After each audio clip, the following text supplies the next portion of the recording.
Everyone, তোমরা সবাই কেমন আছো? আশা করি ভালো আছো। আমি ভালো আছি।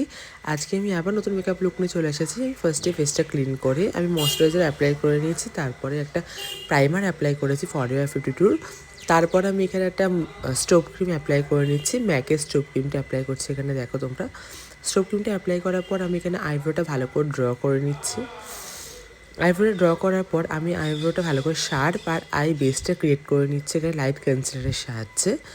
তারপরেই আমি এখানে আই বেসটা ভালো করে ব্লেন্ড করে নিচ্ছি একটা স্মল কনসিলার ব্রাশের সাহায্যে। দেখো ভালো করে ব্লেন্ড করছি, তোমরা সবাই জানো আমি ভালো করে ব্লেন্ডটা করি। তারপরেই আমি এখানে একটা ট্রান্সলুশন পাউডারের সাহায্যে ভালো করে আমি আই বেসটা সেট করে নিচ্ছি। আই বেসটা ভালো করে সেট করার পর আমি এখানে একটা নিউড ব্রাউন কালারের শেড, পিচি ব্রাউন কালারের শেড অ্যাপ্লাই করছি আমার ক্রিজ লাইন বরাবর। তারপরে আমি এখানে ইয়েলো কালারের শেড অ্যাপ্লাই করছি আমার আই লিডের ওপরে। আমি এখানে ড্যাব ড্যাব মোশনে অ্যাপ্লাই করছি এখানে দেখো। তারপরে আউটার কর্নারে একটা লাইট ব্রাউন কালারের শেড অ্যাপ্লাই করছি ফার্স্টে। আমি লাইট ব্রাউন কালারের শেডটা অ্যাপ্লাই করার পর আমি এখানে ডার্ক ব্রাউন কালারের শেড অ্যাপ্লাই করছি। তারপরে আমি এখানে আমার ফেস মেকআপে চলে এসেছি। ফার্স্টে আমি আমার প্রবলেম এরিয়াগুলোকে ভালো করে কারেকশন করে নিচ্ছি ডার্ক কনসিলারের সাহায্যে। তারপরে ফাউন্ডেশন অ্যাপ্লাই করছি। ফাউন্ডেশনটা ভালো করে ব্লেন্ড করে নিচ্ছি এখানে। আমি দেখো ফাউন্ডেশনটাকে ভালো করে ব্লেন্ড করতে হবে। ফাউন্ডেশনটা ভালো করে ব্লেন্ড করার পর আমি এখানে কনসিলার অ্যাপ্লাই করেছিলাম, সেটা দেখাতে ভুলে গেছি।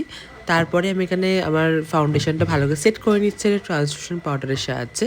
তারপর লাইনার, তারপরে আমার লোয়ার ল্যাশ লাইনে আমি একটা নিউড ব্রাউন কালারের শেডটা অ্যাপ্লাই করেছি। তারপরে মাস্কারা অ্যাপ্লাই করছি। আমি আজকে কোনো ল্যাশ অ্যাপ্লাই করিনি। তারপরে আমি কন্ট্রোল করে নিচ্ছি, পাউডার কন্ট্রোল। দেখো আমি কন্ট্রোলটা বেশি করে অ্যাপ্লাই করছি আজকে। কন্ট্রোলটা অ্যাপ্লাই করার পর আমি ব্লাশার অ্যাপ্লাই করছি। আমি সেম প্রসেসে ব্লাশারটা অ্যাপ্লাই করছি, যেরকম করে কন্ট্রোল অ্যাপ্লাই করেছি সেম প্রসেসে ব্লাশার অ্যাপ্লাই করেছি। তারপরে আমি এখানে হাইলাইটার অ্যাপ্লাই করছি। তোমরা প্লিজ ব্যাকগ্রাউন্ড সাউন্ড করে ইগনোর করো। তারপরেই আমি এখানে দেখো লিপস্টিক অ্যাপ্লাই করেছি। তারপরে দেখো আমি এখানে রেডি। আজকের মেকআপ লুকটা কেমন হয়েছে অবশ্যই তোমরা জানিও। আর তোমরা রেটিংও দিতে পারো আমার মেকআপ লুকগুলো কেমন হয়েছে, আউট অফ 10 রেটিং দিতে পারো। আর যদি ভালো লেগে থাকে তাহলে অবশ্যই লাইক, কমেন্ট, শেয়ার, আর ইউটিউবে সাবস্ক্রাইব আর ফেসবুকে ফলোটা অবশ্যই করে দিও। আর হ্যাঁ, তোমাদের যেটা বললাম, আমার এই মেকআপ লুকগুলোতে কিন্তু তোমরা আউট অফ 10 রেটিং দিও। হ্যাঁ, আমি সেটা দেখবো তোমরা কত কী দাও। সবাইকে 10 দিতে হয় তার কোনো মানে নেই, বাজে দিলেও কোনো ব্যাপার না। অনেকে সবার চোখে সব কিছু সমান না। আমি আবার নতুন মেকআপ লুক নিয়ে আসবো। এখনের জন্য টাটা।